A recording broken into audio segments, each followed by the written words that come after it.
ਅੱਖ ਨਹੀਂ ਖੁੱਲਦੀ ਤੇ ਮੇਰੀ ਅੱਖ ਨਹੀਂ ਲੱਗਦੀ ਸਾਰਾ ਦਰਦ ਬਰਾਤ ਦਾ ਫਰਕ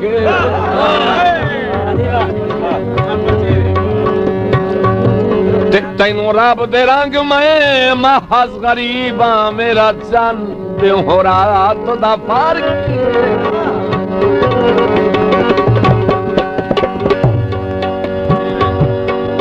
ਤੇਰੇ ਹੱਥ ਚੁੰਮਦੇ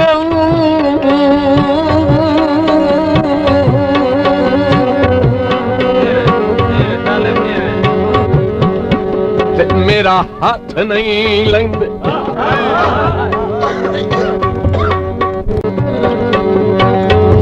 ਉਹ ਹਾਂ ਉਨ ਤਾਂ ਦੋਹੇ ਇਨਸਾਨ ਬਰਾਬਰ